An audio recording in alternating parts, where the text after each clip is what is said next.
aqui o interesse do São Paulo no zagueiro Barbosa, o argentino da equipe do Botafogo. Vem comigo que eu vou explicar para vocês o que está acontecendo. O São Paulo, com a iminente saída do Arboleda, né, já está de olho aí no mercado nas possibilidades para fazer uma contratação de um nível pelo menos parecido, né? Não dá para você perder um zagueiro como o Arboleda e contratar qualquer jogador aí. Então o São Paulo está atento aí no mercado para uma contratação de um zagueiro e identificou o Barbosa do Botafogo como esse alvo. E eu vou explicar para vocês agora o que está acontecendo. Galera, é o seguinte, vale destacar que o São Paulo recentemente negociou também um zagueiro com a equipe do Botafogo, né? Emprestou o Ferrarese para lá. O Barbosa tem um contrato se encerrando, né? O contrato dele só vai até dezembro deste ano, né? Dezembro de 2026. Ou seja, tá pertinho aí do final. No meio do ano já poderia até, inclusive, assinar um pré-contrato. Só que tem um porém. O Barbosa, há pouco tempo atrás, esteve muito próximo de renovar até 2029 o seu contrato com a equipe do Glorioso. E esse contrato deu uma travada por conta da situação dos bastidores do clube. Todo mundo tá vendo aí que o Botafogo sofreu o transfer ban, tava complicadíssima a situação com o Textor,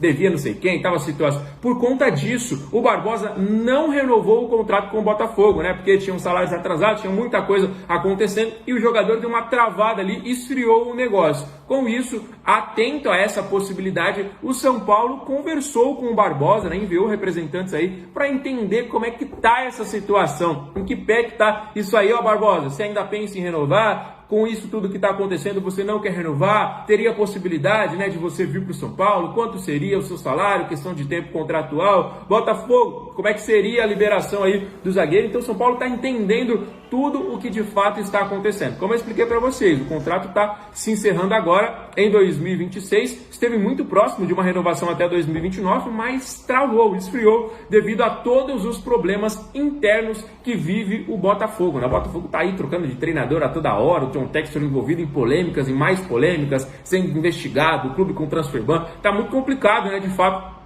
a situação do Botafogo, e o São Paulo, atento, né, viu a possibilidade de trazer um grande zagueiro que é o Barbosa, né, campeão aí pelo Botafogo, sendo titular, jogador assim realmente importantíssimo, muito bom no jogo aéreo, que pode agregar demais para a equipe do Tricolor Paulista. Seria uma contratação assim muito boa, acho que chegaria para titularidade, né, não vejo o Barbosa, por exemplo, veio para São Paulo, vai ficar no banco, não enxergo assim essa maneira com a contratação do Alexander Barbosa. Então, deixem aí nos comentários as opiniões de vocês, tá bom, galera? Olha só, vamos falar mais um pouquinho sobre a semana do São Paulo, né? O Tricolor foi a única equipe brasileira de 7, hein, que venceu na estreia da Sul-Americana. Bragantino perdeu, Atlético Mineiro perdeu, Grêmio perdeu, Santos perdeu, Vasco empatou. Então, de 7 brasileiros que estrearam aí na primeira rodada da Sul-Americana, o São Paulo foi o único que levou os 3 pontos para casa. Não foi o jogo mais bonito, como a gente conversou aí com vocês,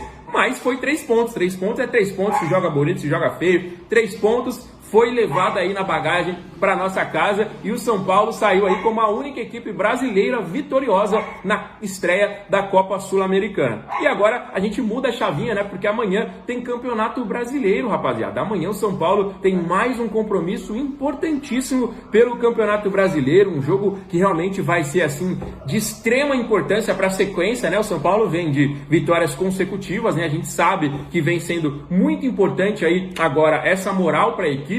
E agora a gente precisa vencer. O jogo é amanhã, 4h30 da tarde, né? Um horário um pouquinho diferente. Então, para você que tá aí ainda sem saber, né? Não sabia o horário, tava, vai ser amanhã à noite. Não, nada disso. Amanhã à tarde, né? Tem São Paulo no Morumbi, 4h30 da tarde, contra a equipe do Vitória, né? Mas a gente vai com certeza em busca desses 3 pontos, né? O último jogo ele foi importante para dar alguns minutos para alguns jogadores, né? Como por exemplo aí a gente teve, né? O Cauli tendo mais oportunidades, o Ferreirinha ganhando mais minutos, o Arthur ganhando uma sequência muito interessante também, o TT estreando aí, né? Ganhando oportunidades. Então foi um São Paulo que realmente foi muito justo aí nessa vitória. E vou falar assim a verdade para vocês, né? A gente pode ter o retorno de Caleri, de Luciano, de Sabino, né? Que foram jogadores que sequer viajaram, né? Então é o São Paulo se consolidando, né? Com essas peças aí da base, eu acho que o São Paulo pode ir se fortalecendo ainda mais nesta sequência, né? A Copa Sul-Americana, ela é muito difícil, por mais que muita gente fique aí, Sul-Americana é segunda divisão, nada disso, né?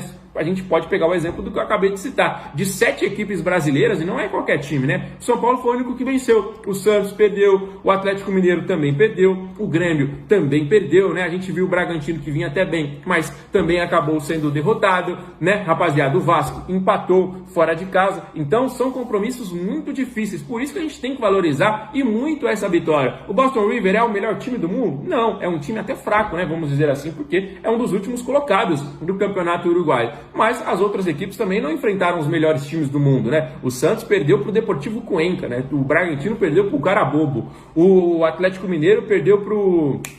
Esqueci o nome do time agora, acho que é Porto Cabello, né? Que o São Paulo recentemente até acabou encarando, né? Então não são das equipes mais fortes, mas tem dificuldade, né? Você enfrentar uma equipe, enfrentar longe de casa, uma equipe com uma logística completamente diferente. Tem time que joga aí a 5 mil metros de altitude, tem time que joga lá no meio do deserto. Então a logística ela é muito complicada, né? Para você chegar, para você se preparar, a questão de fuso horário, alguns lugares, questão de altitude, a questão da própria logística, né? Que é muito difícil, aí você não consegue chegar só de avião no lugar, depois você tem que pegar um ônibus, tem que pegar um toque-toque, tem que pegar uma moto, tem que pegar um táxi, é muito difícil, né? Então tem que valorizar demais essa vitória. Eu vi muita gente menosprezando, foi 1-0, mas aí esse time era fraco. Não, tem que valorizar, rapaziada, tem que valorizar demais esses 3 pontos, porque como eu disse aí pra vocês, foi o único brasileiro vencedor aí nessa primeira rodada de Copa Sul-Americana. Fechado, rapaziada? Então, vamos valorizar e muito, e obviamente amanhã, mesmo mudando a chavinha, vamos valorizar demais também aí essa competição, né? Porque a gente vai em busca desses 3 pontos. Quem sabe a gente não pode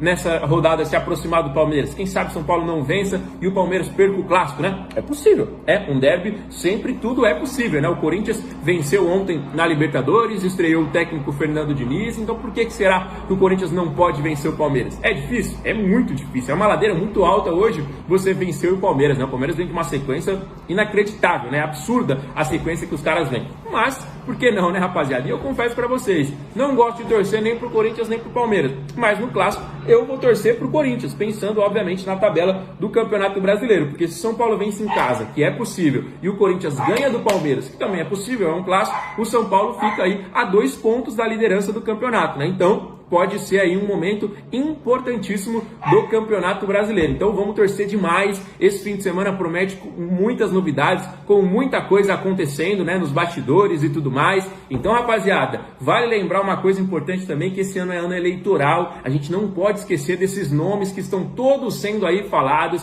Tem um que tá quietinho, mas a gente não esqueceu. Ou tem Ares, você não será presidente do São Paulo Futebol Clube. Tá aí quietinho, mudando de lado, indo aqui, indo aqui. Não vamos esquecer de nenhum desses nomes que foram envolvidos em todas essas polêmicas. Fechado?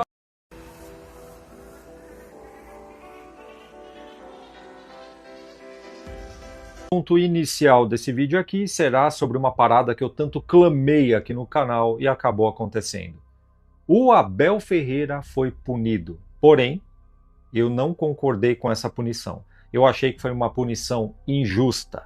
Ficou espantado, né? Mas calma que você já vai entender onde eu quero chegar. Então já vai clicando com força no poderoso like para você ajudar com que a plataforma entregue esse conteúdo para mais pessoas. Então seu like vai ajudar demais. E aproveita que você já está aqui e se inscreva no canal também, porque eu faço muita questão da tua presença. Muito bem. Depois da estreia frustrante do Palmeiras na Libertadores, com aquele empate amargo jogando absolutamente nada e com a costumeira mãozinha da arbitragem, né? Que fez vista grossa para uma entrada criminosa que o Gustavo Gomes deu no adversário. Aquilo ali era no mínimo um cartão vermelho e o VAR nem chamou, para variar. Inclusive na coletiva ele deu até uma leve elogiada no VAR. Falei sobre isso no vídeo passado, né? E o Abel estava muito carinhoso, muito tranquilo, como nunca antes visto. Mas foi só o elemento desembarcar do avião da Leila e colocar os pés cascudos em solo brasileiro, ele deu de cara com essa informação. Suspenso. Abel Ferreira pega 8 jogos de gancho. E tudo isso por 2 cartões vermelhos que ele recebeu nos jogos contra o São Paulo e Fluminense. Como diz o doutor Roberto, que é procurador do STJD, a postura é costumaz de desrespeito e ofensa às equipes de arbitragem. Eu acho que o Abel deveria ouvir um pouquinho mais a senhorita Leila Pereira. Vocês nunca vão ver a presidente do Palmeiras se escabelando dando esses ataques histéricos. Gente, esses homens são muito histéricos, tá? Depois diz que a gente que é histérica, tá? São eles que são. Vocês nunca vão me ver reclamando de arbitragem. Não. Com todo o respeito à justiça desportiva, eu achei que 8 jogos foi injusto, tá? 8 jogos de punição só deveria ser 8 meses, no mínimo, por tudo que o Abel já fez aqui no futebol brasileiro. 8 jogos, daqui a pouco o Palmeiras recorre e cai para 2, ou para 1, ou até mesmo para nenhum. Mas de uma coisa eu tenho certeza: com ou sem punição, o Abel Ferreira não vai mudar absolutamente nada. Ele vai continuar com essa postura agressiva ali nas bordas do campo. O Abel já sacou que a maioria desses árbitros brasileiros, além de serem ruins de serviço, não tem personalidade. Então, quando ele começa a gritar, gesticular, pressionar os caras, eles acabam se perdendo na curva. E é por isso que na maioria das vezes que eles erram, acabam prejudicando o adversário do Palmeiras. Parece que não, mas isso faz parte de uma estratégia que também envolve os jogadores do Palmeiras, principalmente as lideranças. Gustavo Gomes, Vitor Roque, eles fazem muito isso também. Então está na hora de começar a punir não só o Abel, mas também os jogadores do Palmeiras. E para os palmeirenses não me chamarem de clubista, eu vou falar das punições que estão rolando no São Paulo. Só que quem está sendo punido no São Paulo é gente pesada da diretoria e que supostamente se envolveram com algum tipo de maracutaia. E eu usei a palavra supostamente a pedido do meu advogado, tudo bem? Existe uma linha bem fina e eu não posso passar para o lado de lá. E como estamos no Brasil, se eu ousar colocar a cabeça do meu dedão para o lado de lá, o raio cai com força na minha cabeça. Mas o que eu posso te falar sem problema nenhum é que 2 pessoas que estavam envolvidas em esquema ilegal de comercialização de camarotes no Morumbi foram expulsos do São Paulo, assim, sem aviso prévio. Uma é a senhorita Mara Casares, ex-mulher do ex-presidente do São Paulo, Júlio Casares, e o outro é o Douglas Schwartzman. E na minha opinião, tem gente muito poderosa por trás disso tudo, e eu vou explicar o porquê, tá?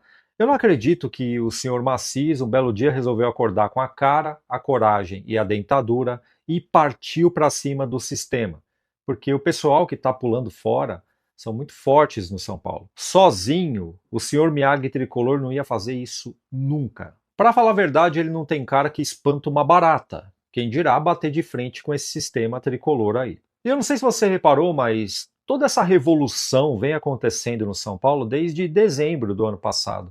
E, curiosamente, dezembro do ano passado foi quando o empresário Diego Fernandes começou a circular com mais frequência pelos corredores do Morumbi. E é justamente esse empresário que tem um projeto que promete tirar o São Paulo da merda.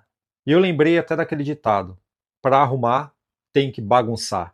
E toda essa bagunça que a gente está vendo no São Paulo e sendo pintada como caos e crise no São Paulo pela mídia tendenciosa tem um sentido. Talvez seja a bagunça que antecede a arrumação. É a tal da bagunça necessária para arrumar. E eu lembro que o Diego Fernandes era tratado com desdém, tanto pela mídia quanto por alguns dirigentes do São Paulo, e a maioria desses dirigentes estão tudo pulando fora, e o acesso para ele está ficando cada vez mais livre. Já o povo da mídia e blogueiros que desdenharam das propostas dele, dizendo que era mais do mesmo, não tinha nada de interessante ali, eram coisas muito rasas e superficiais, não ia mudar nada no São Paulo, enfim. Para pensar. Você acha que esse cara ia botar manilha na mesa logo de cara? E para começo de conversa, tentar diminuir a figura de um cara como esse é maluquice. Você acha que o cara não sabe nada do que está falando? Simplesmente caiu de paraquedas e soltou pela boca a primeira coisa que veio na cabeça? O Diego Fernandes é simplesmente fundador e CEO de uma gestora global de patrimônio e carreira focada em atletas de elite, celebridades e grandes fortunas. Só para você ter ideia, dentre o menu de clientes dele tem o Neymar, Vinícius Júnior e Carlo Ancelotti. Agora, será que esse povo da imprensa que esculacha esse cara tem uma capacitação melhor e maior que ele para soltar uma solução mais eficaz? E se você não tem ideia do que ele propôs, eu vou falar sobre 2 pontos aqui, tá? Porque se eu for falar de tudo, esse vídeo vai durar 1 hora. A primeira é a tal da gestão profissional, que é aquele modo de gestão rigoroso que ele aplica nas fortunas dos clientes dele, que pelo visto funciona, que é uma beleza. E a segunda é a rede de influência, inclusive ele trabalha com isso. Ele vai usar a conexão que ele tem com grandes marcas e gente poderosa do mundo afora para atrair patrocínios globais. Bem interessante isso daí. E tem um bônus, que eu não vou nem me estender nesse assunto porque é complexo. Ele fala sobre SAF. Ele lidera um grupo de investidores árabes e europeus que estariam de olho para investir um dinheiro no São Paulo. Para quem insiste que isso não vai mudar nada e pode até atrapalhar o São Paulo, eu tenho um recado. Sabe o que não vai mudar nada e que vai atrapalhar? É continuar do jeito que está, com essa fórmula falida aí. São Paulo hoje está agarrado num pilar, mas vai chegar uma hora que não vai aguentar mais e a correnteza vai levar. E o fluxo é para baixo. E um detalhe, eu não estou cravando que o Diego Fernandes tem alguma coisa a ver diretamente com essa limpeza que está acontecendo na cúpula do São Paulo. Mas a influência dele é bem considerável. E o negócio está bem curioso. A maioria dos que podiam atrapalhar, pelo menos uma conversa dele para tentar mudar alguma coisa, estão tudo saindo. Bom, e antes de virar a página para falar sobre o caso Danielzinho, que vem intrigando a torcida. Bom, estão me cobrando para eu falar da situação do Danielzinho e eu não posso correr desse assunto. Todo mundo notou que o Roger Machado meio que deu um fantasma no Danielzinho, né? Sacou ele, pouco coloca ele para jogar, colocou contra o Boston River, mas no meio dos reservas. Eu quero deixar bem claro que eu estou insatisfeito com isso. Ele mudou o esquema, deixou o Luciano como camisa 10, numa posição que ele não sabe nem o que fazer ali, ele fica inoperante naquela posição, né? E aí você saca aquilo que está funcionando. Se ele deixasse o meio-campo, mesmo com essa formação com pontas, deixasse o meio-campo que estava na era Crespo, Marcos Antônio, Bobadilla e Danielzinho, você não precisa de um camisa 10. É só você não engessar os caras. Tem muita gente falando aí que o Roger Machado está queimando o Danielzinho, e eu acredito que sim. Ele falou bem do Danielzinho em uma coletiva, mas a melhor forma de você elogiar um jogador bom é colocando o cara para jogar com frequência. E eu vou até compartilhar um medo que eu tenho contigo. E não é o medo de barata não, tá? Hoje eu não vou falar do meu medo de barata. Tem gente que não gosta que eu falo que eu tenho medo de barata, porque eu torço pro São Paulo e pega mal. Meu amigo, pelo amor de Deus, hein? Mas o medo que eu tenho é que o Danielzinho, jogando do jeito que ele estava no São Paulo, certamente ele passou pelos radares de Flamengo e Palmeiras. Principalmente do Flamengo. E se continuar do jeito que tá e esse cara desanimar, é perigoso a gente perder esse jogador no final do ano. Porque o Flamengo, quando gosta de um jogador, principalmente jogador de São Paulo, eles tornam a vida do clube um inferno. E assim aconteceu com o Marcos Antônio. Só que o Marcos Antônio é um dos jogadores principais do plantel de São Paulo e não quis sair. Calhou dele querer ficar no São Paulo, por isso que ele não foi. Porque o Flamengo ofereceu um baita de um salário, ofereceu condições melhores, e ele ficou. Mas será que o Danielzinho ficaria sendo banco de reservas no São Paulo? E quem me conhece há um tempo sabe que eu previ o interesse do Flamengo pelo Marcos Antônio. E estou prevendo o interesse do Flamengo no Danielzinho. Mas convenhamos, eu acho que o Roger Machado sai primeiro. Outra previsão minha aqui, certo? Então eu gostaria de saber a sua opinião, comenta aqui embaixo, deixa o like, se inscreva no canal porque eu faço muita questão de você por aqui. Mas o Mike, fala do Mike porque o Mike sumiu, né? Sumiu assim, né? Tá, o Cedric voltou a jogar. O Mike vinha jogando muito com o Crespo não colocava o Cedric, um acerto, né? Na nossa opinião.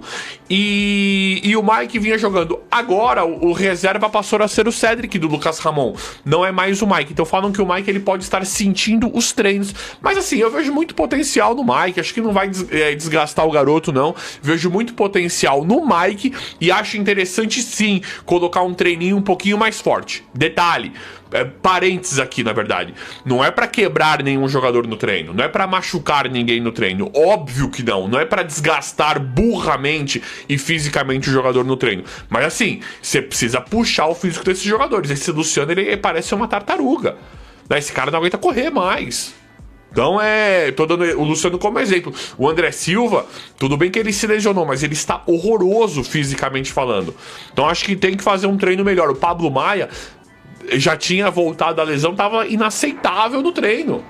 Então não vejo isso como um problema. Tem uma ideia, tem uma tendência para isso ser verdade, né? Tá desgastando os jogadores do treino. Talvez um jogador da base, um jogador que não ficou muito tempo no profissional, que não tem 4, 5 anos de jogo profissional, como é o caso do Mike, não estaria aguentando o tipo de treino que o São Paulo está dando.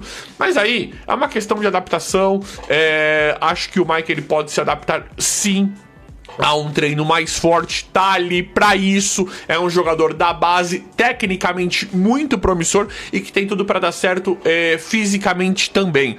Então acho bacana isso porque você, de uma certa forma, você explora mais, né? Você traz mais esse quesito do vigor físico do jogador que o São Paulo neste momento está precisando e muito. Então acho que, gente, não é informação isso, tá? Isso daqui não é uma notícia de tá quebrando, os jogadores estão sempre desgastados ali no treino. Isso não é uma informação. Isso é uma ideia, uma tendência de que pode acontecer um treino mais pesado para os jogadores da base. Mas eu vou apurando isso aí direitinho. Galera, Pablo Maia, muito triste, né? Sofreu 2 fraturas no treino e vai desfalcar o São Paulo, né? Vai passar por uma cirurgia o Pablo Maia, mas acontece. Só que azar, esse tipo de coisa acontece. O Pablo Maia que, de forma muito interessante, voltou a jogar. Bom, quando começou o jogo contra o Cruzeiro, eu pensei... Logo no comecinho do jogo, eu pensei, azedou o pé do frango, né? Só que logo depois, porque o Cruzeiro começou muito melhor, e com esse meio do campo, Bobadilha e Marcos Antônio, eu falei, cara, a agressividade do nosso time não vai estar ideal. Mas o Cruzeiro, assim, com mais posse de bola, sem grandes chances criadas, mas se impondo no jogo. Eu falei, azedou o pé do frango. Logo depois vem o pênalti. E logo depois vem o segundo gol, né? Numa jogada espetacular do Arthur. O Arnaldo falou uma coisa que é verdade. O Ferreirinha, ele vai ser de fato lembrado e tem que ser lembrado pelos 3 gols, mas para mim o melhor em campo foi o Arthur. O melhor em campo foi o Arthur e que representa muito, porque é um pedido do Roger, o Roger muda o sistema a partir da chegada do Arthur. O Arthur possibilitou a mudança do sistema tático, né? Então isso é bem relevante, né? E para mim o Arthur fez uma partida impressionante. E o passe que ele deu pro segundo gol porque ele carrega a bola em alta velocidade e é de uma inteligência espetacular. Porque eu achei que ele fosse fazer o passe no pé do Ferreirinha pro Ferreirinha enfrentar o William no 1-1. Ele já jogou o William correndo de costa, correndo em direção ao gol dele. Então, campo de visão dividido entre o Ferreirinha de um lado e a bola do outro. Nesse momento, ele acerta o passe nas costas. E passe perfeito, finalização perfeita, golaço, né? Então, isso representa muito nessa mudança do Crespo, que eu acho que ele tem ainda uma dúvida. Nesse sistema, eu acho que ele tem uma dúvida. E a dúvida é a posição do Luciano. Posição que o Luciano está nesse sistema. Bom, será que é esse o camisa 10? Camisa 10 que eu tô querendo dizer? Como posição? Será que é o Luciano? Na entrevista coletiva depois desse jogo ele fala, eu tirei o Luciano, coloquei o Cauli, que é da posição Cauli. E naturalmente... Cauli, né? Eu falei outro? Eu falei Cauli. Isso, foi isso e mesmo, naturalmente... Perfeito. E ele falou, e naturalmente, como é da posição, como Cauli é da posição, naturalmente as coisas começaram a se desenvolver de uma forma mais positiva, mais natural. Então eu acho que ele tem dúvida com relação a isso. E eu vou colocar mais uma dúvida na cabeça dele. E eu falei com o Arnaldo sobre isso essa semana passada, se eu não me engano. Um 4-1-4-1 dá para fazer sem perder os pontas. Um 4-1-4-1 dá para fazer com aqueles 3 meio-campistas, todo-campistas, que o São Paulo que encantou há pouco tempo atrás. Dá para fazer. Dá para fazer. Eu tenho aqui meu sistema, meu campinho. Ele tá aqui, ó. Ó, que isso. Você acha que é só martelo, filho? Você tá com martelo, Arnaldo. Aqui, ó. Tá vendo? Sim, aqui, ó. Penha 4-1-4-1, como diria o professor Lucha. Isso, ó. Os 4 lá de trás, natural. Vem pra cá. Danielzinho, Bobadinho, Marcos Antônio, Arthur, Ferreirinha e Caleri. Pô, dá uma sustentação boa pra defesa. O Danielzinho ali à frente, sendo esse 4, mais uma linha de 4 à frente dele, com Bobadilha e Marcos Antônio tendo a liberdade, com liberdade de movimentação, Arthur de um lado, Ferreirinha do outro. Eu queria fazer um elogio ao Arthur e ao Ferreirinha sobre esse jogo, porque além do que eles fizeram no ponto de vista ofensivo, defensivamente eles foram espetaculares. O comprometimento deles na ajuda para Lucas Ramon e o Wendel, depois o Enzo, foi espetacular. E eu achei que eles não fossem suportar fisicamente. E eles cumpriram, sempre na volta, e conseguiram jogar ainda em cima dos laterais do Cruzeiro. Então, desse ponto de vista, o jogo foi espetacular. Renan é o maestro e sua vareta é um martelo. Pelo que eu tô entendendo é isso. Gabriel, comenta aí um pouco da goleada de sábado pra gente já entrar de cabeça, com perdão do trocadilho, do jogo de sábado agora contra o Vitória. É isso, né, Valentim? Assim, é um jogo que é surpreendente mesmo. Quando a escalação vem pro jogo contra o Cruzeiro, eu fiquei apavorado. Pensei, nossa, não é possível que os serão metidos, né? E não, o Paulo conseguiu achar uma fórmula ali de ataque, principalmente. Ferreirinha foi bem. Fez Ferreirinha, né? Talvez esse jogo contra o Cruzeiro. E o jogo contra o Botafogo. É um jogo que é até difícil avaliar, né? Aquele famoso vendaval ali tava complicado pra qualquer técnico. Eu acho que o ponto positivo do jogo jogo, William Bobadilla conseguindo firmar seu espaço no meio com bastante confiança, né? É um jogador que a gente fala aqui dos pilares, a gente sempre fala do Marcos Antônio, a gente fala de pilar do time, mas o Damian Bobadilla vem sendo um dos pilares, né? Ele na era jogador de linha mais e já na era Roger mostra-se o jogador esse forma de jogar. Eu acho que em julho o São Paulo vai precisar mover um pouco seu elenco para trazer mais um homem de meio de campo, para estar naquele setor. Eu acho que Pablo Maia não vem dando conta do recado, aí você tem Luan, Negruti, que eu emprestaria, algo pra gente projetar, mas o Roger conseguiu sobrevida, né? Conseguiu, assim, sobrevida não, né? Conseguiu calma, conseguiram, caso tivesse vencido contra o Cruzeiro, já seria um clima tenso pro jogo contra o Boston River, e ele vence as duas. Eu acho que é o que ele pediu na coletiva, e acho que esse sentimento tem que ser respeitado. Tempo ao tempo, ele ganhou espaço para trabalhar, espero que ele bem desse voto de confiança, né?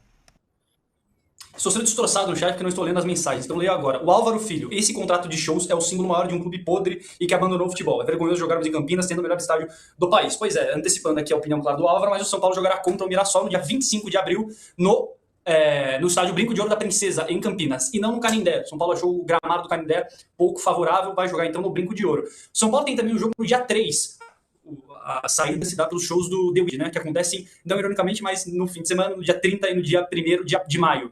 São Paulo joga contra o Bahia no dia 3. Se no dia 25, né, 5 dias antes, São Paulo já vai ter que jogar fora, a expectativa é que no dia 3 o São Paulo também não jogue no Morumbi. No entanto, ainda não tem uma definição sobre esse mando, mas a tendência forte é do São Paulo também ter que sair de sua casa para jogar a partida contra o Bahia do Rogério Ceni, que está indo bem também no Campeonato Brasileiro. Arnaldo, foquemos então no que vem por aí. Aliás, quer comentar? Eu não imagino qual vai ser seu comentário sobre a saída do Morumbi, mas emende e fale já do de sábado, por favor. De novo, por que será que o Crespo falava em 45 pontos no Campeonato Brasileiro? Qual clube disputa o Campeonato Brasileiro de pontos corridos sem campo? Qual outro clube? O Palmeiras, né? Mas o Palmeiras, ele tem, primeiro, a casa não é dele nesse momento.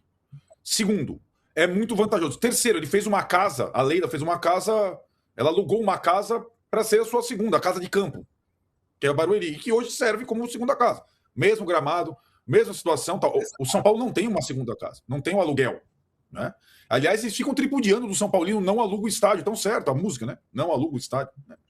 E é muito, e acho assim, né, Valentim, acho que entre as duas experiências, e o São Paulo está insinuando, já falei algumas vezes, o Rui Costa já me passou algumas informações, algumas entrevistas, porque eles sabem que eles não vão jogar no Morumbi. O jogador sabe, o diretor sabe. E ele algumas vezes me passou a questão, estamos elaborando um plano para ter uma segunda sede e tal, porque em outubro vem aqueles coreanos lá que destroem tudo, sabe? Aquela febre maluca lá, como é que chama esse negócio? Desculpa, não sei, é super popular no Brasil. Cara, não existe. Né? Na hora... sei lá, desculpa a minha ignorância, mas não importa. Pode ser o AC/DC, o The Weeknd, os coreanos, desculpa, eu ia falar uma coisa mais... Ou qualquer coisa. O São Paulo tem que ter campo para jogar, cara. Não existe isso. Então, assim, diante dessas circunstâncias, aí daqui a pouco eu estou enchendo o saco do Roger, não manteve a campanha do... Como poderia encher o saco do Crespo? Não conseguiu manter. Não tem mando de campo. O São Paulo é um dos melhores mandantes. O São Paulo é melhor mandante que o Corinthians, cara. As pessoas não prestam atenção nisso. O São Paulo é mais forte no Morumbi hoje do que o Corinthians no campo deles. E o São Paulo vai jogar em qualquer lugar. Então, assim, ele fica... Depois dessa exibição, toda vez que eu vou no Morumbi agora, eu sinto... Eu usufruo tanto que eu não sei quando eu vou voltar. Então, assim, eu sabia que saindo contra o Cruzeiro, o São Paulo, naquele campeonato que eu amo, o brasileiro, ia jogar no Barradão, em São Januário, ambientes completamente hostis. E quando fosse voltar a ter mando, não ia ser na sua casa. Então, depois de você ir para o Barradão em São Januário, você vai jogar em um Brinco de Ouro. Bom para o Mirassol, né? Ou se jogar com o Bahia, bom para o Bahia.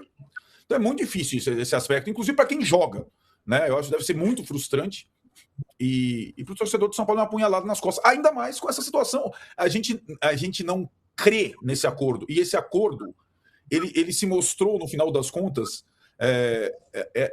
muito maléfico em todos os aspectos, né? O show da lucro. Show da lucro para quem? Para quem está desviando dinheiro? O show da lucro para quem? Para quem o show da lucro? Essa é a pergunta, né? O jogo a gente sabe que beneficia o torcedor do São Paulo. No show vai torcedor de qualquer outro time, né? Não tem... Então, assim, ou o São Paulo se convence de que o seu estádio é dele e é prioritariamente para o futebol, ou não. Esse contrato é uma das coisas mais absurdas da história do clube. E todas as questões... E o responsável pela elaboração dele, diretor de marketing, continua lá, o Eduardo Toni. E não estou falando Presta atenção, não editemos, né? Eu não estou falando que o contrato financeiramente é lesivo ou é ruim, mas estou dizendo que esportivamente ele é ruim para o São Paulo, evidentemente. E para mim, em primeiro lugar, está a questão esportiva, não está a questão nesse aspecto comercial, né? Não vale a pena esse contrato para o São Paulo Futebol Clube. Pausa de 5 segundos para pedir a sua ajuda ao nosso canal com o seu like e se inscrever se ainda não for um inscrito.